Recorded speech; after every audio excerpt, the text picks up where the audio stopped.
Go to fishstripes.com.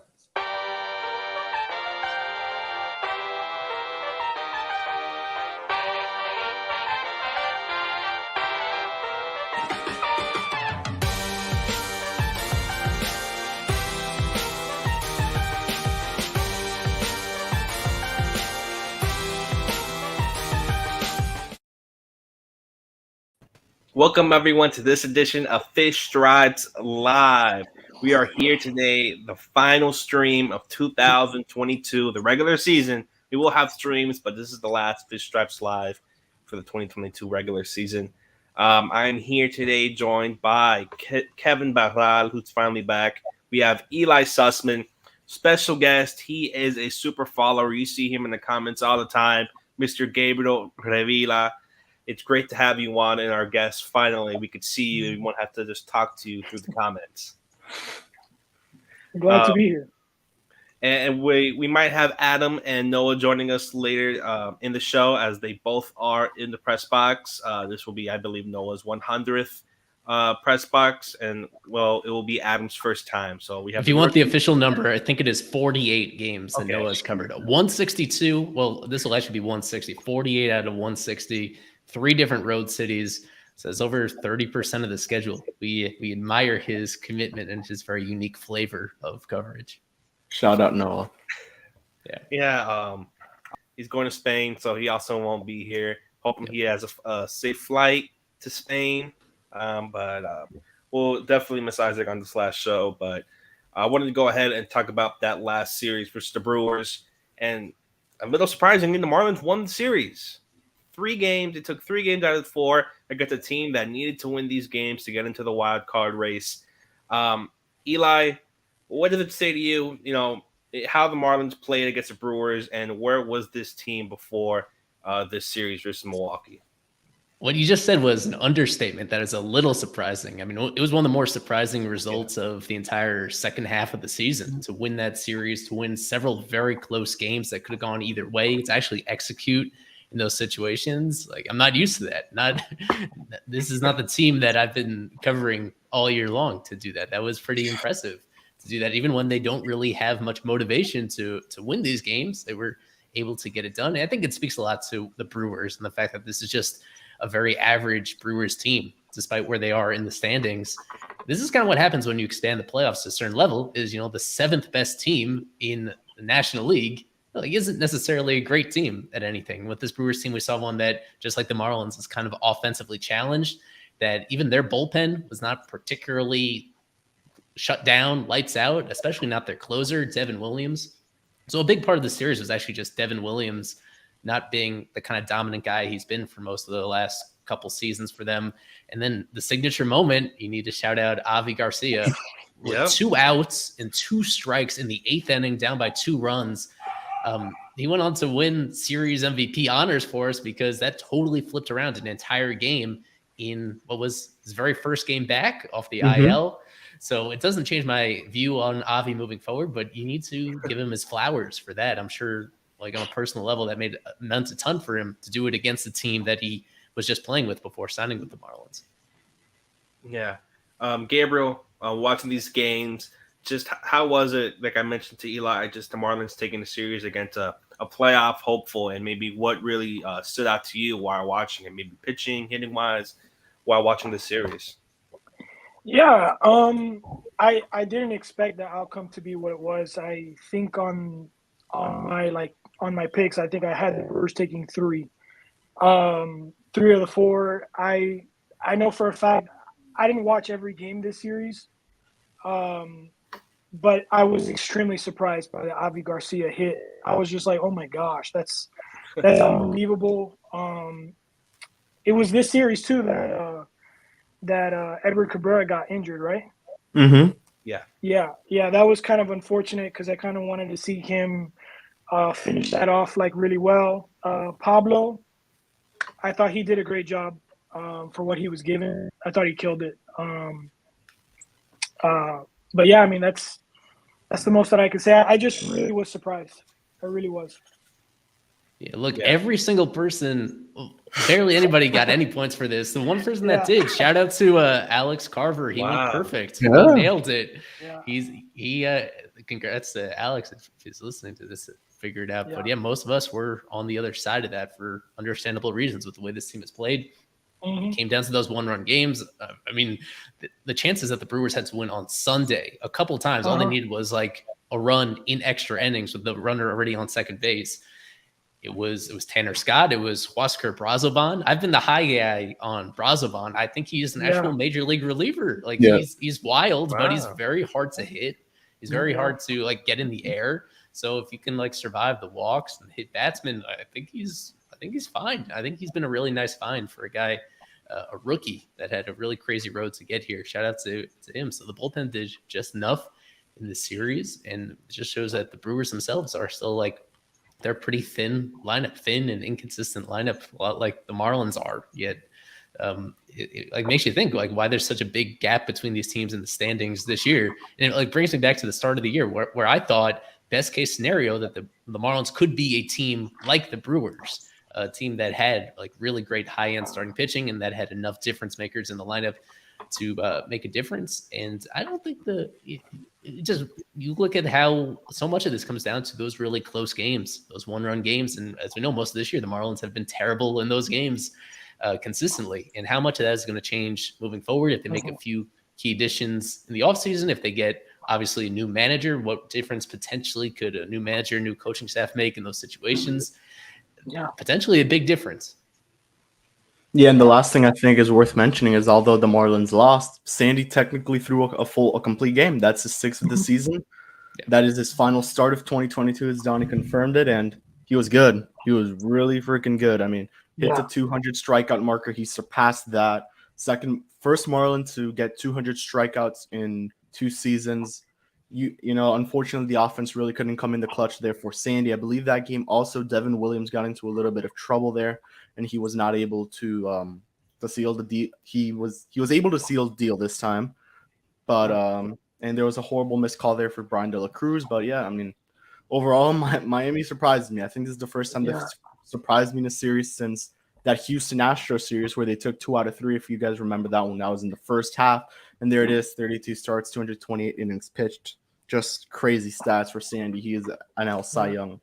This has been known for a very, very long time. And shout out to Brian De La Cruz keeping it going after his amazing month of September. He did it again in August in 1 game. And this offense clicked. This offense really clicked. And I really wish we saw a lot more of this, more to prior in the first half and entering that second half of the season. I wish that's what we saw. You know, this is something we should definitely touch on is the decision to not have Sandy make his regular start on Wednesday. I mean, starting with any of you guys. Daniel, you're the ones that usually is asking the questions on here. Why don't we get your take first on the idea of Sandy sitting down, giving the innings to somebody else, presumably just because he's locked up the Cy Young and has nothing else to prove? Yeah, I don't think you put Sandy out there for the last game of the season. You know, the way the Marlins' luck has been, you don't want someone to get injured or something happened to them, especially on the last game, a meaningless game. By then, we already know the playoff races. We already know everything. There's no point to put Sandy there to hurt him. His case is already locked up. He'll miss that start and he'll still lead the league in innings. He'll still have over 200 strikeouts. He'll still have his 6 complete games. I think Sandy has more than locked up Cy Young, and playing him in that last game, I think will maybe do a lot of more harm than good. We don't need to see Sandy. As much as we would love to see Sandy play against the Braves, but there's nothing really the Marlins can really get out of it that we already don't know about Sandy. And just having him there would, like I said, probably do more harm than good. You don't want him. Look at Eddie the last couple games, has gotten hurt, has gotten injured.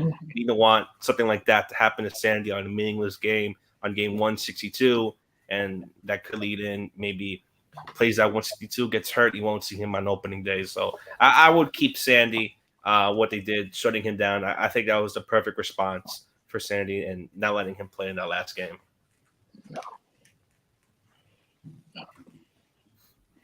Yeah. Well, let me ask Gabriel that question. What would you do with Sandy on 162? Would you play him? Would you not play him? What's the response for Sandy on 162? I think, man, that's a hard one because, man, I love Sandy, and this guy, he's killing it. I mean, this has been his year without a doubt. I would have personally liked to see him go like 5. Let me just see you go like 5, maybe 6. I know we're not going to see you throw 9 innings or anything like that. It would have been cool, but like I totally take your side where it's just like, man, you have another risk factor. What if he gets hurt? That can throw him off for a really long time. Who knows?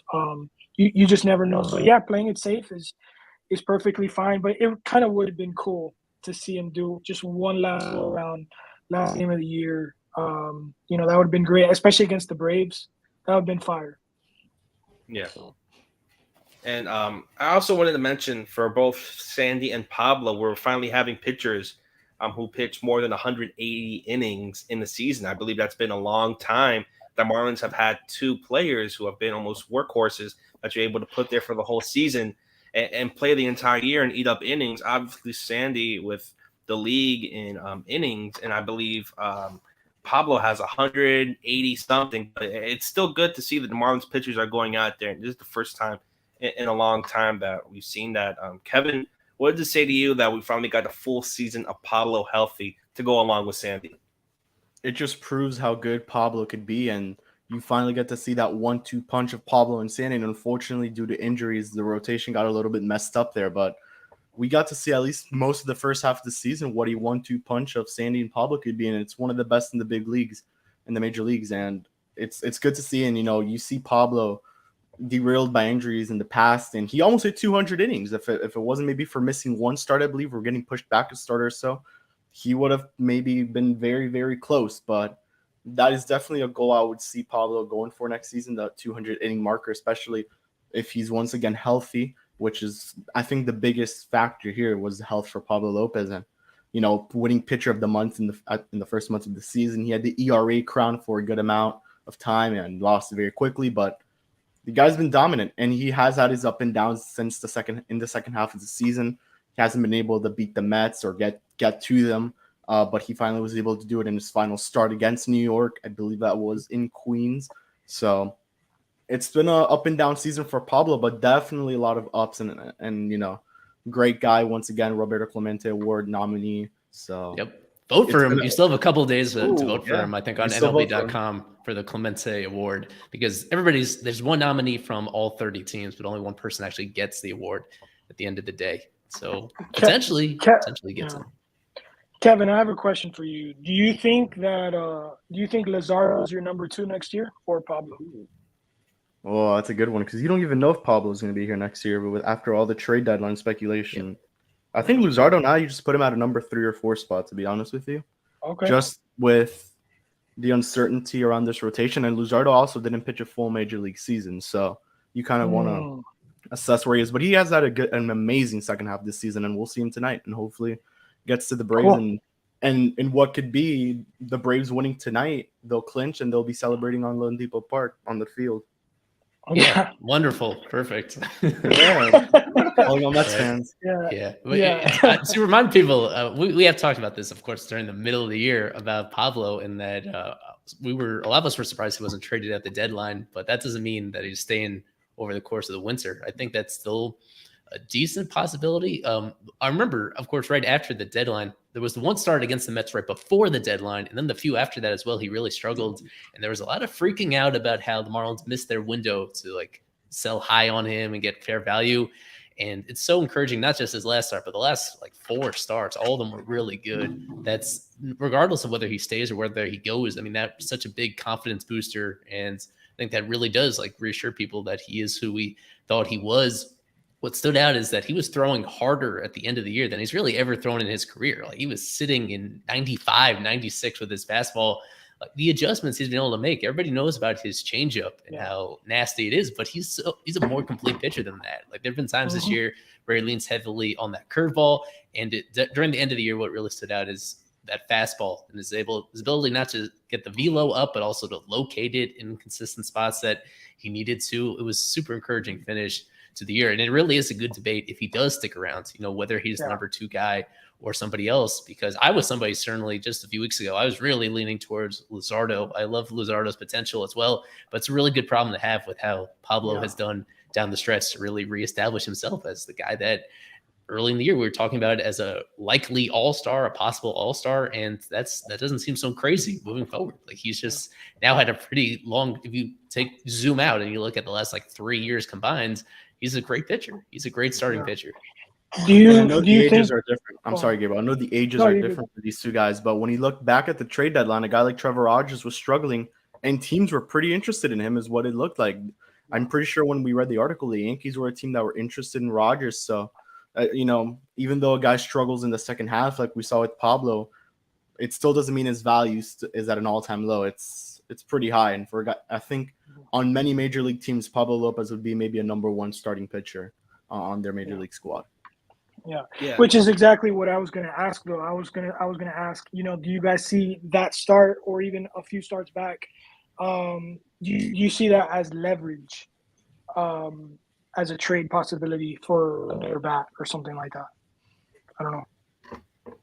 Yeah, but we were visiting that idea last offseason, visiting it during the middle of the season. Absolutely got to visit it again during the offseason, because with him, the main impetus, the reason why we talk about him as a trade candidate in the first place is just because he's closer to free agency than anybody else. It's 2 more years after this year moving forward, before he's potentially could go on the market. And this is a team that they feel so good about their ability to develop young pitchers. It's hard to see them giving out a long-term extension to another pitcher aside from Sandy when they're ready paying Sandy. And that's why it seems like the dots are pointing to him being traded at some point. And this offseason, they're going to have to look hard. They're going to have to look at all the options that they have potentially to move him around. But some of it also comes down to how everybody else is doing, how Max Meyer is recovering from his Tommy John surgery, how close Jake Eder is to recovering from his Tommy John surgery. These guys have all the makings of being starting pitchers if they can be healthy again. And I think we talked about it a little bit last time with the news on Sixto, having yet another shoulder issue with him. That's one guy that they were expecting to be part of their mix eventually. And all of a sudden, well, not all of a sudden, but we've reached a point where he's a total non-factor with this moving forward. So you find some new young arms internally that exceed your expectations, and then you just lose other guys to struggles or to injuries as well. This is a team that so much of their future success is going to come down to being kind of lucky and with keeping guys healthy and with getting them to their full potential. And this year, one reason why it's kind of soured some people on where they're going moving forward is because it's been a mixed bag when it comes to the pitching side. A couple guys taking steps back and getting hurt, whereas you do have guys like Luzardo taking a step forward. And this is a team they're just going to need to really have a big hit rate on these starting pitchers moving forward in order to put together that elite staff that is going to carry them to being a contending team. Yeah. I wanted to ask you guys, I want to do this, talk about some of the top players in the Marlins now at the end of the season. I want you guys to tell me, based on Baseball Reference, who are the top 5 players? Obviously, number 1 is Sandy. Do you think you guys can give me the next 5 top players on the Marlins based on Baseball Reference? Number 2 has to be Jazz. Yeah. No, Jazz is 5th on the list. Jazz is number 5 on top 12 players based on WAR. Is number 2 Joey Wendell? Nope, Joey Wendell is 4th. Oh my god. Okay, well we got 4 and 5. You have 4 and 5. I think I know one because of his defense, Miggy Rowe. He should crack the top 5. Is the top batter on the Marlins based on WAR, a 2.6 WAR. I guess Garrett Cooper, no? Garrett Cooper's 12th. His WAR just for 1 WAR. Who is Baseball Reference? So is Pablo in there? Do you think Pablo's in there? Yes, he has to be. What number? What number do you think he is? 2 or 3? Pablo's 2 with exactly 3.0 WAR. Okay. So for then, the top 6 are Sandy, obviously, Pablo, Miggy, Wendell, Jazz, Birdie. Okay. Wow. Anthony Bass is 8th. That should tell you something there. And then the rest are Luzardo, Fortes, Garrett, and then Garrett Cooper. Yeah, that's just keeping in mind Wow. Jazz only played 60 games on the season, so Yeah, that may Jazz have only done played something 60 there. games, and they still have him as the 5th top player on the Marlins. So, I mean, we have to give a shout out to Miggy. You know, Yeah. Miggy has been Gold Glove caliber easily for the Marlins. He should be a finalist. Just the way he's been playing defensively and just still leading the Marlins in that category in WAR is just really incredible. Just how great he's been defensively.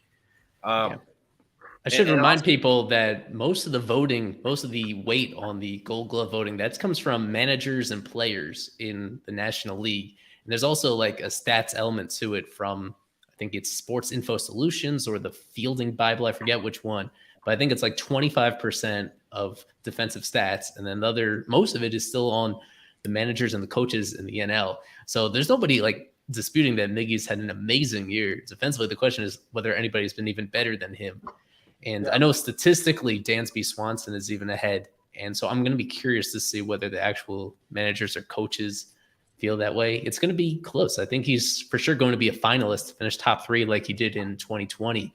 Yeah, the question is whether he has just enough of those awesome, consistent plays to get it to him. I mean, he's been doing this. I mean, the news today, I don't know if we mentioned it directly, is that he is going to have wrist surgery right at the end of the season here on Wednesday. Instead of even being with the team on Wednesday, that's the date that they set for the surgery.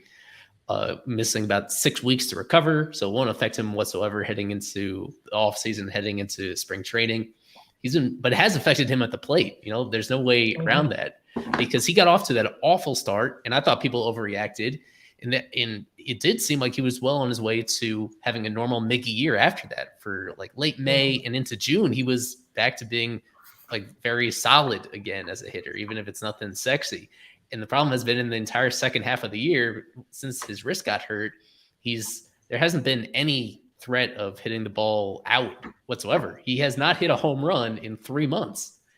For a guy like him, even though we know that's not a big part of his skill set, that is something. You know, he did have a little bit of power in him, and that he has not been able to show that since he hurt his wrist.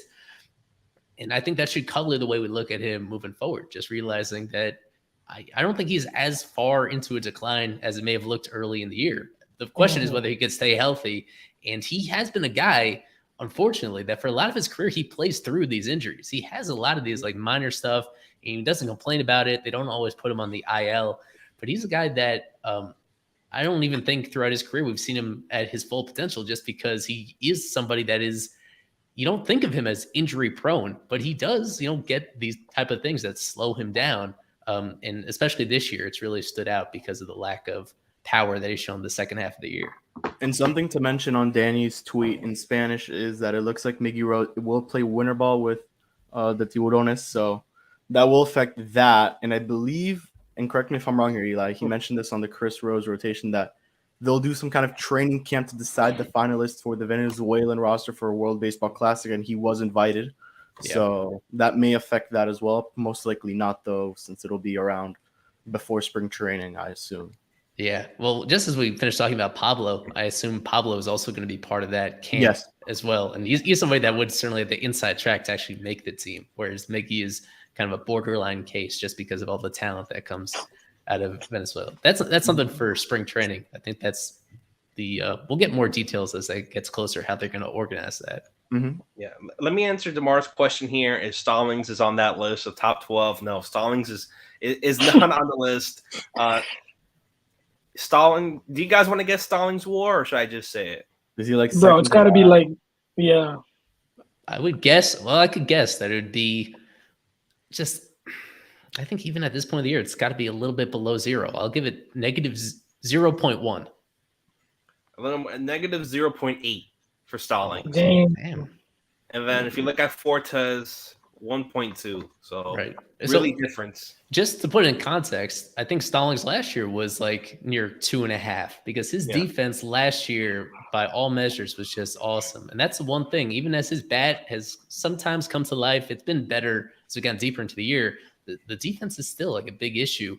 When we talk about Sandy, the biggest flaw of Sandy's season is that everybody steals against him when they get on base. And a lot of that is on the pitcher, but some of that is on the guy that has caught every pitch he threw this year. And that was Stallings. The fact that Stallings, he doesn't have really a quick pop time. He doesn't have a strong arm either. So even on those close plays, guys are getting in safely. So that's something to follow heading into the future, because I think a lot of us expect Stallings to be on the roster next year, even if he's like the backup to Fortes. He's going to be one of their top 2 catchers. The stolen base thing was an issue, and I can't even remember. Does he still have the streak of no passed balls, or did they finally get one on him? I think he still has it. Fraudulent streak. Yeah, he passed Johnny Bench, so yeah, I would assume Stallings stays next season. I'm like 90% sure he'll stay, just due to the fact of what he's done with Sandy and the pitching staff as a whole, because Pablo's been pretty good. And look, Luzardo, has he ever caught Luzardo? I know it's been Fortes lately, so maybe he's caught him once or twice, but he's been good with the vets, Pablo and Sandy, and you've noticed it, and it's impressive. And if I know Stallings' defense hasn't been the greatest, and his bat, as we expected, hasn't been good, but if you got to give props to that, if you got to give credit to anyone for helping Sandy get that Cy Young, you have to give it to Stallings with how good he's been with Sandy. And just look at the stats, and it says it for itself. Sandy was with around 5 catches last year, completely random guys. Went from Alfaro to Chad Wallach was on the roster last season to Sandy Leon, and Sandy was pretty damn good. And look what he's done this year with one guy. So there's a difference. And Stallings does deserve credit for what he's done with Sandy.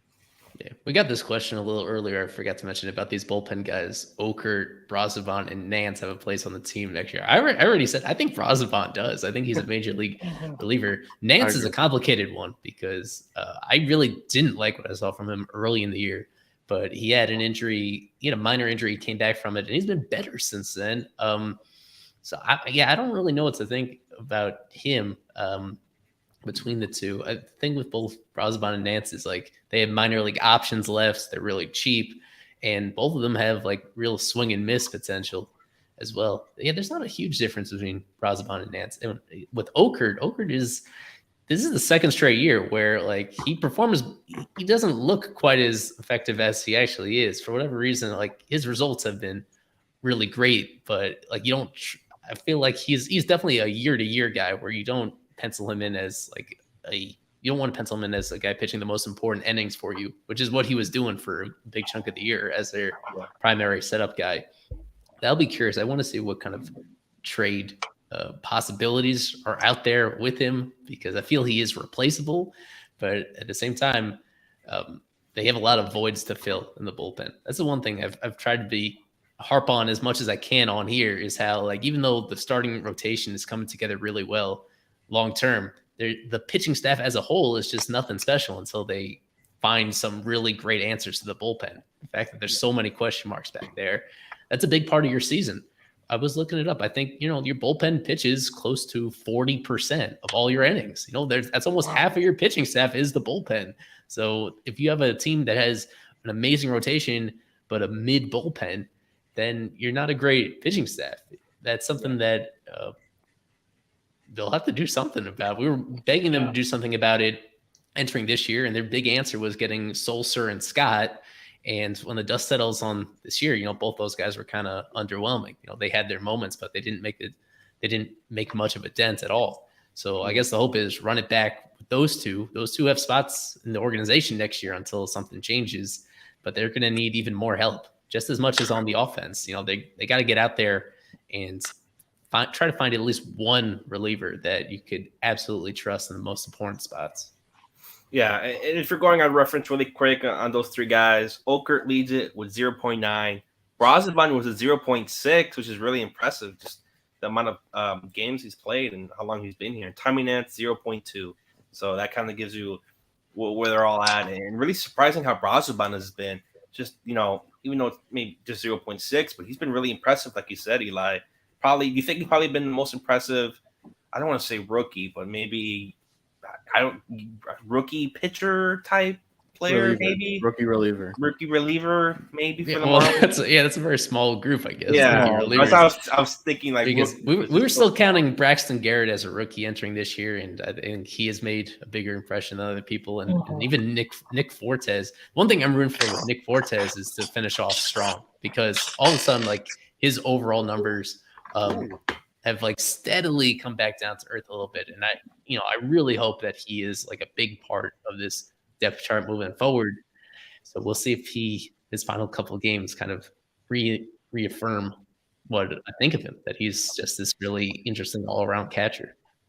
Now the press box report with Mr. Noah Berger making his longer-awaited return in one of the most magnificent shirts I will ever see in my entire life, with the his little rookie over there, Mr. Adam McBonney. Rookie that showed up today in shorts, which is like against all ballpark regulations, and he's like sunburned to all hell. Yeah, today's my last day for the season, so I thought I'd pop in for once. And I've got this little tyke over here. You know what, Noah? Let me ask you. You've covered, Eli mentioned you've covered maybe at least a majority of the games. I believe this is almost your 50th game. Tell us, how has your experience been covering the Marlins this season? Tell us the away games, you're doing the whole home games. Tell us your experience on this season. Reflect. It's been a lot of fun. I've been having the time of my life doing this. And I am forever thankful to Eli and to Fish Stripes for allowing me to do this. I've gotten to meet people I never thought I'd meet before. I've gotten to talk to people I never thought I'd talk to before. I've gotten to go places I never thought I'd go before. And it's an experience I'm never going to forget, and I hope to do more of it next year. And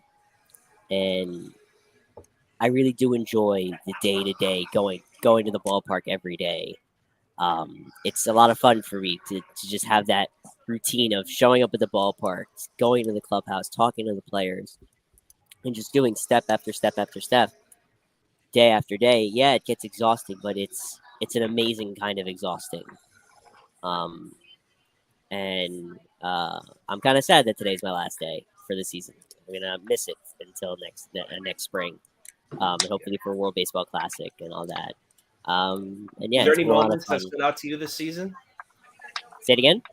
Were there any moments for you that really put everything into perspective while covering the team? When I had that conversation about autism with Don Mattingly in Philly, the one I tweeted about, that's honestly the highlight of my season. Nice. And of course, getting to watch Jake Fishman's debut. So it's been great. Bring Adam in here. Let's get his perspective on covering his first ever game. Boy. I'm going to hand my headphones over because my speakers on my computer don't work. So you're going to have to ask him the question again. Got you. What's up, guys? Hey, can you hear us? Yeah, I can. All right, Adam, this is your first game covering. Kind of like I asked Noah, how's your experience been? How's it been covering the first game? What are you looking at for the first time? And what are you seeing on the field? Yeah, no, it's been great. I got my son in earlier today, but no, everyone's been super supportive.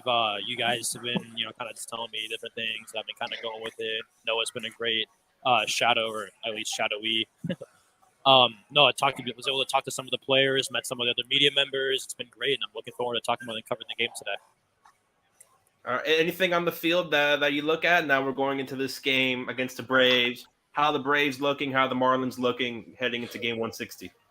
Yeah, I mean, right now we're just kind of setting up. Looks like the grounds crew is doing its work on the field, but I mean, we kind of had the chance to, we spoke to some of the players earlier today. Obviously, Jesus was not there, but hopefully looking forward to a fun game. Obviously, Donnie was there, and we did some Donnie talk at 4:15.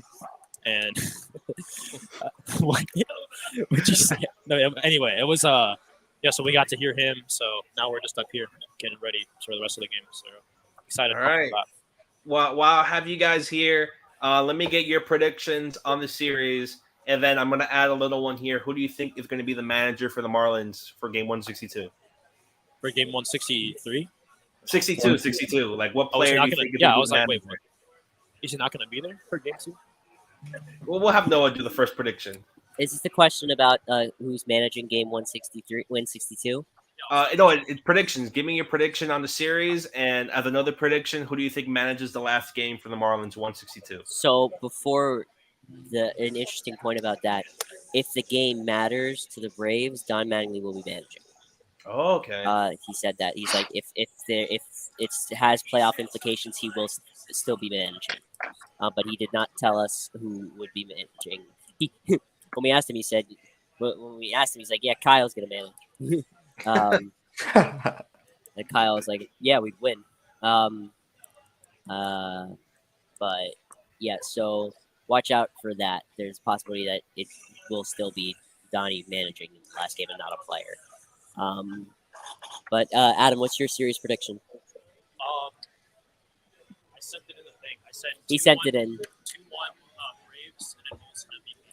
He said Braves win 2 and Olsen MVP. All right. And yours? And I think, what did Eli, I texted to you and I've completely forgotten it. Yeah, it was. Wait. I think it was Braves win 2 out of 3. Yeah, and Michael Harris is second as MVP. Ooh, that's a good one. Good one there. Well, Noah, your last press box report. Have fun. Try not to give Adam a hard time, but thank you for coming on. Just be aware the starter on Wednesday might not be everyone's favorite. Yes. Yeah, No, I I already saw. posited the same thing on Twitter just now, hearing the news. Yes. What? And he Who's was this? here. We have some breaking news that the Marlins have made a transaction. Edward Cabrera to the IL. Eliezer Hernandez back from AAA. When did that happen? Awesome. That just happened a few moments ago. I didn't get that text. So there you have your possible game 162 starter, folks. Why not? That's just perfect right there. Yeah, it's not a total surprise because I knew he was fully stretched out as a starter. They don't need another arm. They could use anybody. They have arms on the staff. They didn't need to do this, but I guess it's something of a reward for him. It's poetry, really. Yeah, poetry. and it's very fitting. This is a guy we've Is it discussed. though? It's poetic. Yeah. Is it poetry? Yes, it is. And I may not like could it, be, but it's poetry. I would say there's a decent chance this would be the end of his Marlins career because he's arbitration eligible. He's making some money. He's a guy that you will probably see getting removed from the 40-man roster after the year. And so at least he finishes it in the majors instead of in AAA. But I don't know. It hasn't been announced yet officially. It just seems like this seems like a pretty clear lineup with Wednesday where they have that open space. All right. I'm going to head out. Just everyone be on the lookout for the upcoming Water Relief podcast I recorded with Richard Blyer and Dylan Floro today together. It was absolutely hysterical. So look forward to that. And I'll see you. Awesome. Later, Noah. We will we'll put that up on Wednesday, probably Wednesday morning, heading into the final game. That's when we'll drop that pod with Blyer and Floro. Yeah. With that, I want to go a little into the future and talk about 2023. I know this is Kevin's favorite topic. He can't wait to look at 2023. Kevin, when I go to you, better have free agents in 2023. You better have them lined up. No, I'm joking. get them, because I'm going to go to you. I'm going to go to you first. Kevin, what position do the Marlins need the most upgrade in, and what player should they potentially go after? Oh, player. I'll give you the drum roll. Center field. I think that's the biggest position of need right now. They just haven't been able to get one. I mean, you tried with Jesus Sanchez at the start of the season. The first couple weeks, it looked like the perfect fit. The guy was hitting. The guy was playing good defense. And we saw what happened in May. And now he's the designated hitter for the Marlins, trying to fight for a spring training job, trying to fight for a job in 2023, spring training when that comes up. So, and they tried Blade. They tried a couple other guys. And so I know Eli mentioned this player on Twitter. I've mentioned him a couple times. I wrote an article on him. Brandon Nimmo should be, I think, a target that the Marlins should really look at. They're looking for contact hitting. I like that. They're looking for contact hitting. That's the new way for this team that they want to look. They tried power hitters with Avi Garcia, with Jorge Soler, and It didn't work. So well, I want to step in because I was talking with Gabriel about this right before the stream. okay. I don't think it's necessarily about a big shift in approach. I think what it is More of a they're balance. stuck. They're stuck with Avi and Soler for next year. So they don't want to fill out the whole team with players that are the same type of player after the way that didn't really go very well this year. So it's more about the plate appearances that they still have to like spread around to other guys. They want to bring players that are more complementary, that aren't the exact same skill sets, that maybe can bring out the best in the players that they're stuck with, who are all about hitting for power as well. But I totally agree with you with Brandon Nimmo. I'm going to put out like a larger article, hopefully tomorrow by the time, to like lay out some other candidates on like the really low ends. I like Michael Brantley as a bounce back candidate coming off his injury. He's somebody that he always gets on base. He has this really long track record of just boosting your offense. But at this point, he's pretty deep into his career.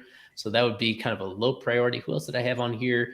I need to remember who brought this up as a possible trade candidate, but from the Guardians, Ahmed Rosario, who we know pretty well from his day with the Mets, and he's having maybe his best year of his career with the Guardians. He's a guy that he's getting close to free agency, so he's somebody that if you trade for him, you probably want to have an extension lined up, but he, both offensively and also the improvements he's shown as a shortstop defensively, like that's kind of plugging two needs on the team at the same time.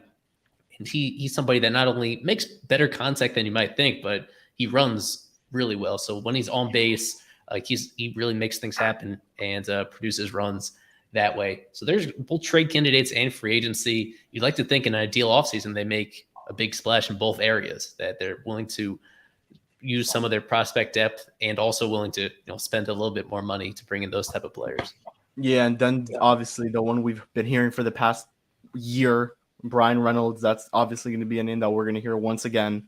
So we'll see if that happens. Maybe it doesn't. But Miami, once again, I assume they will try to go for the big fish in the market, which of center field trade options, which would be Brian Reynolds, once again, a guy with a lot of control. I'm pretty sure he's not having the greatest year of his like we saw in 2021, but it's still good enough to provide center field help for the team, and you would have your future right there in center field. Well, right? Kev, you don't think we can get Mr. Judge?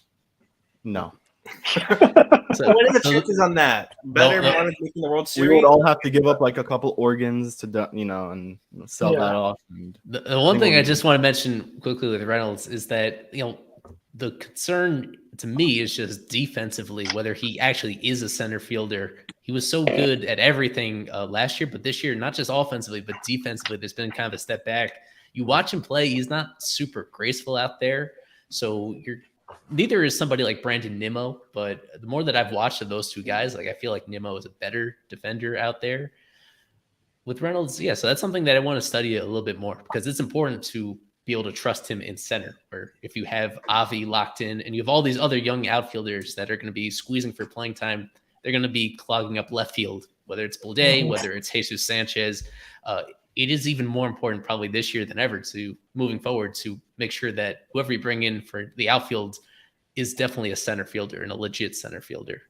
And then obviously the last position of need that we all know is the closer position. The market on paper looks good, obviously, when you look, and obviously, there's Kenley Jansen, who once again will be on the market after, I think, signing, it was a 1-year deal with the Braves. Mm-hmm. Edwin Diaz is on the market. He's probably going back to the Mets. He's not going anywhere. So you just look down Andrew Chafin, who I really liked, and I don't think he's been that good this year. Corey Knebel was a big name, but he's obviously not been good with the Phillies, and many other guys, but we'll keep it to those. And let me give you a name. What about Craig Kimbrell? He's had a down year this season. He's probably looking to bounce back. What a better opportunity to bounce back than you could do it with the Marlins, does it with the Marlins, and next season he might even get a bigger contract with another team. How does Craig Kimbrell sound to you guys? Because it says, looking at his market value and everything, this season he got 16 mil. Now they're projecting him to get somewhere between 6 and 7. They can give him 10, 8, for that type of guy for one season, see if he can bounce back. No? Why are you shaking your head, Eli? You said a down season. It's really 3.5 out of the last 4 down seasons. Yeah. It was amazing for the Cubs.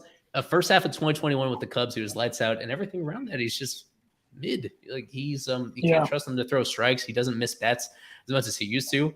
And silly as it sounds, I wonder what he's gonna do with the pitch clock coming in. He's like on the high end of guys that take so much time to go through their mental process. So for him, I don't think that necessarily helps matters when he's a guy that's already struggling this way. So I'm a no on him unless it's his like market collapses and he's somebody that comes in even cheaper than you're suggesting. Yeah.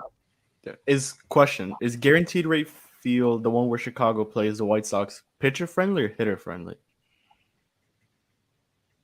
I wouldn't say it's extreme either way. It probably leans a little bit more to hitters than to pitchers. I mean, he's with the Dodgers this year, and Dodger Stadium is definitely a pitcher friendly place with the way that the ball doesn't travel quite as way that it does in other places. He's been in a few different spots. He's been with the Cubs, with the White Sox, with the Dodgers, and like I said, you could go back the last 4 years, and most of it's been pretty shaky. It's a bummer for him because he's somebody that was well on his way to being a Hall of Famer. He was having that type of career, and now it's kind of iffy just because I don't know if he's ever going to get back to forget a closer, just being a solid reliever in any role. He's just too inconsistent. Yeah, that's the other. Go for it. Go. Oh, I was just looking at other names. Obviously, guys who would just be too much. Edwin Diaz, Kenley Jansen. I'm looking here. What about someone like Dave Robertson? Even though he's older, Marlins, they see nothing. Relievers that are older, they just gave an extension to Richard Blyer. What about someone like David Robertson, who had a pretty nice year, 2.44 ERA, 62 innings, 81 strikeouts, 20 saves. Was that someone at least mildly interesting to you guys? I think Philly would try their best to bring him back because he's been pretty good since being traded to Philadelphia as well. And their bullpen isn't not the greatest, as you could see. They really struggled in that first half of the season. They got some bullpen help, and it's kind of been a little bit better, but not the greatest. So Dave Robertson, they'll try to overpay just a bit to get him back into Philly because he'll get a lot of interest after what he's done this year. Mm-hmm. Yeah, with a guy like that, I'm more so thinking of an an 8 spot, not necessarily a closer role. But yeah, that's kind of my take on that. I like him a lot, and I do see what you're saying. He's had a better year, and you're right. Philly's going to try and get him, but overall, I see him as an 8th inning kind of guy. Yeah, I think I'm on the same page with you right there, where I do like him a lot. He's not necessarily on that level where he solves a lot of problems for you, but he makes your team better. He's, for what it's worth, I think he's a pretty amazing clubhouse guy. People love him around there. Yeah. He's also older than you think. I think he'll be 37 next year. And so eventually sometimes the skills just go away at a certain age. But with relievers, you don't worry about that as much as other positions. Like if the workload isn't that big, and if you have a couple nasty pitches that you touch and that you specialize in and work off each other, then you can have a really long shelf life. So he's somebody definitely more than Kimbrel. If the price is similar for those two guys, I go with Robertson every time. Yeah. Could always bring back. You can't ever have enough of a bullpen. You could always bring back Anthony Bass if the options decline, which won't happen. It's an amazing option. So there's some names out here. I just want to bring this up really quickly about this mention of Anthony Santander from the Orioles, only because we know there was real interest there between these teams. It might have been 2 years ago already, going back like 2 off seasons between 2020 and 2021. Yeah. And at that time, I was not like super psyched about it. And in hindsight, that might have been a good spot because he's having probably his best year of his career this year. He's hitting 30 plus home runs for the Orioles, but not a center fielder. Something to bring up again is that he's somebody that it's more about the bat than it is about the defense. And you wonder how open the Orioles would be to trading anybody considering the direction the team is headed in at this point. They're how surprisingly close they are to being contenders themselves. So I don't know if that's as likely now as it may have been a couple of years ago, but shout out to him because he's had a pretty good year. It's impressive. Yeah. So is it like you right here, Eli, about the chances on Trey Turner? Is that no chance of him or Carlos Correa, big fish are seemingly gone for Miami? Yeah, they're not going to spend that kind of money on any individual player, no matter how awesome they are, especially not at this point. Maybe 5 years down the road, depending on the rest of the contracts that they have on the books or not, but certainly not for this offseason. It's about dropping down a level where we brought up Brandon Nimmo. I think he's kind of on the high end of what they'd be willing to give any individual player. He's somebody he's easily going to make $15 million a year over a long-term deal, and if not more than that. So, but I think that is something that best case scenario, that's the kind of spending that you're looking at for any one player. Yeah. And I think with that, now we can get into talking about this series with the Braves. Now exactly 50 minutes. But let's go a little bit and talk about today's lineup. What you guys see, we've seen these lineups 1,000 times between Miami and Braves. Always a lot of red, the other one a lot of blue. But there is one player I'm looking at here with Miami that really stands out. We just had his number one fan on here on stream. That's Mr. Brian De La Cruz. Look at all that red. He is seemingly Aaron Judge in September this season. Kevin, tell us a little bit about Noah's favorite player, Mr. DLC. Yeah, I called him the King of September, which is translating to October as well. So you can see the red, and this guy, for some reason, loves to hit in the second half of the season. The stats are very, very impressive, and it'll put you back in that stumble of this guy's the fourth outfielder, which in my mind he's not. He's not even. We'll see, but hey, you could keep it up. You could definitely be the series MVP this series and put him in these clutch situations once again. Jesus Sanchez, I don't think he's played in the outfield since returning. I think he's been DH both times he's been in the lineup. So that's when they mentioned making maybe his final start of the 2022, unless they throw him back out there for tomorrow. Fortes catching Luzardo. This would be Luzardo's final start of 2022. So enjoy it while it lasts. Wendell's playing third. But I think we have to keep in mind the implications that are on here tonight. As I mentioned at the start of the stream, Atlanta could be celebrating on the field tonight if Miami drops game one, and Atlanta would be the number one seed in the NL East, which would put them up against, I want to say, the Padres. Oh, yeah, I think it's the Padres or the last seeded team. So it'd be Phillies or Milwaukee who they would face. No. They have a bye, right? They have a bye. Yes. That is why this is a big deal. It's because the winner of the second seed in the National League, just like the top seed Dodgers, they would get a bye into the next rounds. And instead, it forces the Mets to play what looks like the Padres in the first round. And then also, if that wildcard team advances, then they're on the Dodgers side of the bracket. It's such a big difference in your path to a title, depending on who wins the NL East. I was somebody that all the way until like a few days ago, I thought the Mets were going to have just enough to stay in front. And instead, magic number down to 1 right now, where it seems the Braves really did step it up, not just this past weekend, but for the vast majority of this season. They're playing on an amazing level. So much of it because of their young guys stepping in and succeeding right away. Michael Harris II, all of a sudden in the middle of the Braves lineup, not just in their lineup every single day, not just their great everyday center fielder defensively, but now batting in the middle of their lineup just because he's hitting 300 with good power and everything else from a guy that is only 21 years old and made the leap straight from Double-A. Do you think he'll take Rookie of the Year? Oh, yes. I expect him, just because Strider got hurt at the end. It would have been pretty close if Strider pitched all the way to the end, but he missed because of the injury, missed like his last 3 starts. And because Michael Harris isn't slowing down at all, like he's playing about as well recently as he has all year long. So I think he's going to win it. Even if it's not unanimous, I think it's going to be pretty close. Yeah. I did this earlier with the Marlins top 12. The Braves have 4 guys with over a 5 WAR, which is just insane. Do you guys want to help name them, the 4 players with over a 5 WAR for the Braves? Well, Austin Riley, number 3. 1. Dansby's 1. Austin Riley's another 1. Matt Olson has to be 1. Michael Harris should be in there as well. You got 3 names right. And then Ronald Acuna has to be there. Nope. No, Ronald hasn't been that good. He hasn't been as good as he was yet. Exactly. Acuna has a 2.6. William Contreras? No, he doesn't play enough. No. He was a pitcher. Oh, a pitcher. Oh, Charlie. Pretty obvious, Kev. Charlie. Spencer Strider. Max Did we- Fried. All right, Yeah. Freed, yeah. Yeah. It's Austin Riley, Fried, Dansby, and then Michael Harris, and then Okay. Spencer Strider. I just named the whole roster.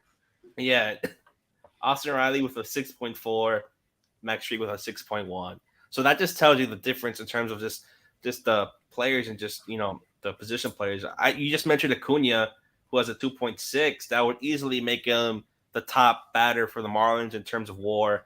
Or you just look at other guys, But- it just really shows the difference. I want to say it's not only about the star power. It's also about guys like tonight's starter, Bryce Elder, who was maybe like number 10 on their pitching depth chart entering the year. And he's got a sub-3 ERA whenever they've called on him to like fill in at the end. We talk about this Marlins rotation and how much promise they have. But the thing is, you look at within their own division, I think the Braves rotation, both now and for the future, even without Sandy at the very top, I think their rotation outlook is just as good, if not even better, because it starts with Max Fried, like having his best year yet, but also Kyle Wright coming out of kind of nowhere to have an amazing year, winning 20 plus games and being very steady for them. They just picked up Charlie Morton's option for another year. He's coming back yet again. And he's the guy that, at least in the most important games and then the playoffs, they can trust him in those situations. You go all the way down to Spencer Strider. We already talked about him. And just even the ones like on the very outside looking in at the rotation, like Ian Anderson, like Bryce Elder, Ian Anderson is like the one pitcher out of all of them who actually had a bad year. Almost everybody else, whenever they've been needed, they've stepped up. This is a guy where his stuff isn't even that special. Like you compare Luzardo to Elder, it's no contest like who looks better and who has the nastier stuff. Yet when you look at the results, they have been just this amazing organization at developing guys, getting the very most out of them, no matter where they fit on the roster.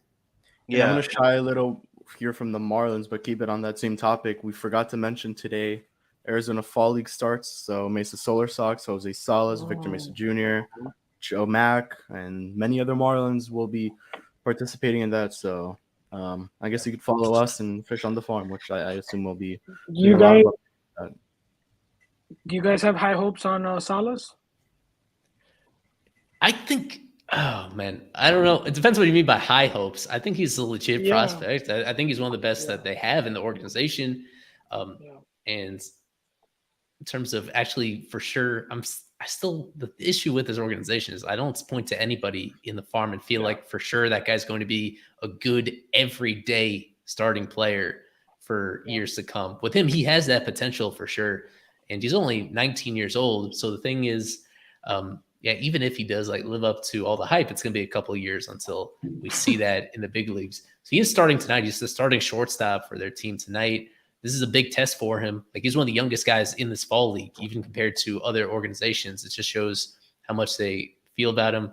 So we did speak to him on the podcast for people that want to listen to that. They can find that here on YouTube and on Fish Stripes podcast. We spoke to him for 10, 11 minutes on Friday. We spoke to him right before the start of the fall league. And so I came away with that pretty encouraged by him. The big question is going to be the power with him because he's an amazing athlete and he's getting reps at these different infield positions. The question is, how much this translates into actual home run power because we didn't see a whole lot of that this year. Yeah. Let me give you guys one more player. Eli was mentioning pitchers. I think one player you have to just shout out or look at from the Braves is Raisel Iglesias. Coming from the Angels, with the Angels this season, he had a 4.04 ERA, but with Atlanta, he has a 0.36 ERA. He has just turned it on with the Braves and just really showed out he could still be one of the better closers type relievers in baseball. And I think with that, Eli, could we get that video, please? One last time. This is prediction time. It's time. And with that, this is our last series prediction of 2022, and the race cannot be any closer. It is going to end up being between me and Eli with only 3 points deciding it between us. Eli does have the tiebreaker because the Bengals did win Thursday Night Football, which I don't think should count because if Tua was in there, I think Tua would have just lit it up. But again, it's going to be between us. do we have the whole prediction? Oh, there it is. Hey, I can still make a comeback. Kevin, I don't know if you can make a comeback. I don't think there's enough points for you to make the comeback. I could get the second. I showed just enough so that Gabriel could see himself on there. Like among all the super followers, he's number one. He's right up there with some of the rest of our staff on this Isaac one. and Alex battling for fourth. Noah has 6. Yeah, the max. So for people unfamiliar, the max points that he could get from a series is only 3 of them. So I need to go totally in a different direction from Daniel. I need to be right, and then he needs to be completely wrong.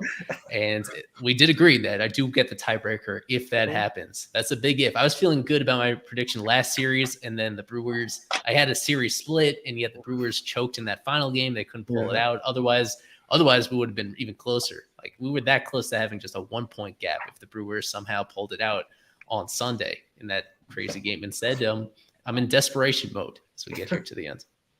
Yeah, we don't know if we're gonna have prizes, but I'm gonna try to bug Eli for a T-shirt if I get first place. But with that, Kevin, lead us off. Oh boy, last one. Before my prediction, just been a great year, boys. Great streams, and with that being said, the Marlins will take 1 out of 3, and the series MVP will be. Let's go. Ooh, it's hard. I'm gonna go Ronald Acuna. He's gonna hit a homer. All right. Let me ask you one more question, Kev. The regular season ending. What has been your favorite moment covering the team this season? If you could keep it brief. Favorite moment. Keep it brief. I don't know, man. It's just been great to be on the field. I can't thank Eli enough for giving me the opportunity to go out there and cover, talk to these guys on the daily. I think the best moment this season, you were there, Daniel, is that Pablo Lopez interview in Spanish. Just after we shut the cameras off, the great high five you gave me and you as well. So that was definitely one of the top moments. But being able to be at the 1997 celebration was also a great time. So it was a great year, and I'm very, very excited for 2023. Gabriel, your prediction. All right. I think the Braves win 2. Miami wins 1. I think Luzardo will give them a run for their money. But I think the MVP is going to be Acuna. I mean, he's kind of a Marlins killer. So let's just hope we don't pitch inside and hit him yet again. Yep. And now for Eli, he's going to give us Jay Day MVP. I had to go. This is the one prediction that I do not believe in whatsoever, but I had to do it because I need to try to win the prediction contest, which means doing something that I know you guys aren't doing. I had the Marlins winning the series, sweeping the series, and causing chaos as the spoilers in this, going 3-0 somehow, some way, with Eliezer Hernandez likely pitching that last game of the series. I don't know, man. I mean, I hope they don't let him go too far into the game. My MVP is going to be, I made this prediction before hearing about Eliezer, but I'll stick with the original prediction, which was Charles LeBlanc. I think he's going to finish off on a high note after obviously having a really strong second half of the season. All right. Let's see if we have any predictions from other Fish Stripes members. If we do have, Daniel, what's been your favorite moment covering this year? And keep it brief. I mean, this has been my third season so far covered the 2020 season with all COVID and you couldn't go anywhere. But now covering 2022, meeting everybody, having the opportunity to be with another person in the press box, covering with almost every Fish Stripes member has been awesome. I really do have to thank Eli for that. And just the moments I've just been talking to the players, something I didn't do the 2021 season. I talked to like one player and I was like really nervous. And now 2022, talking to more players in the Marlins, talking to players I never thought I'd be able to just see in person. People like Marcus Semien giving me his time, someone like Joey Votto letting me interview him, who I would have thought in a million years to be able to talk to. And just being able to talk to them and just see the day-to-day operations for the Marlins.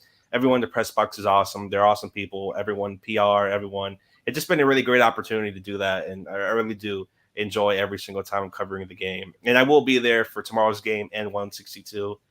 So for my prediction, I'm going to have my last prediction of the year. I'm going to have the Braves win 2 games. And I'm going to go with Michael Harris, MVP. I know it's kind of chalk, but I got to get the win here. But I'm going to go Michael Harris and Braves taking 2 games.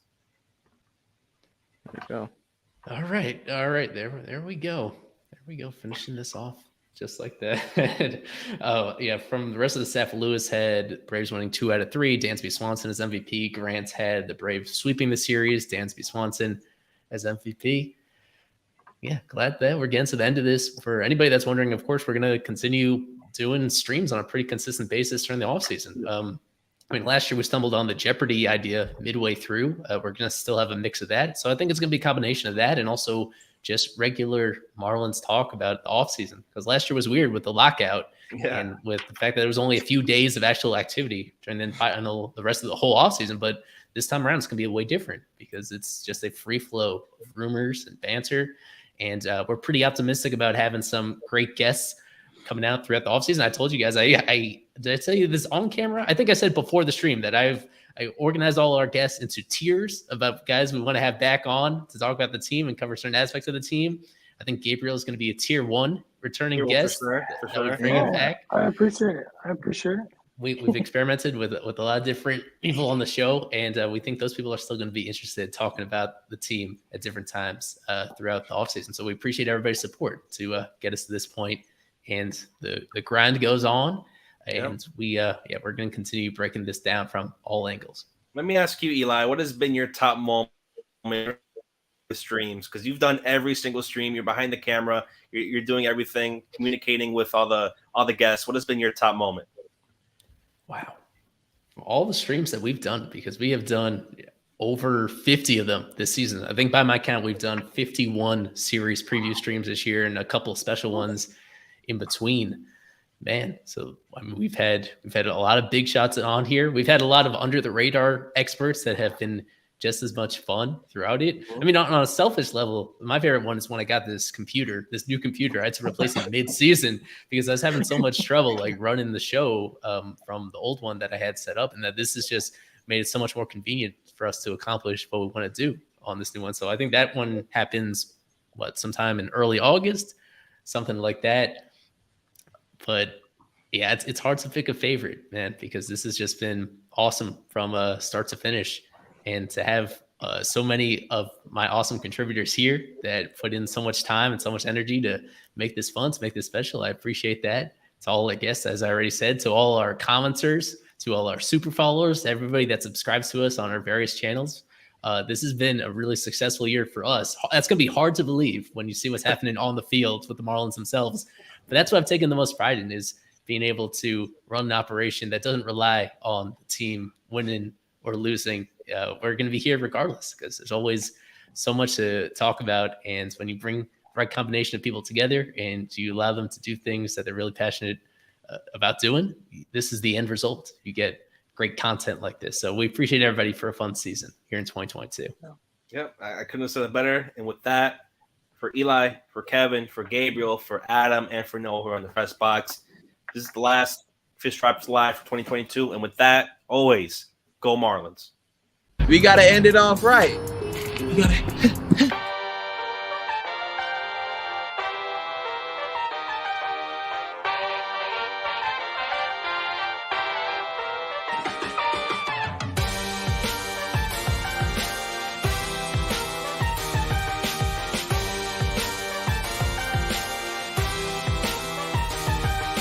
Go to fishstripes.com.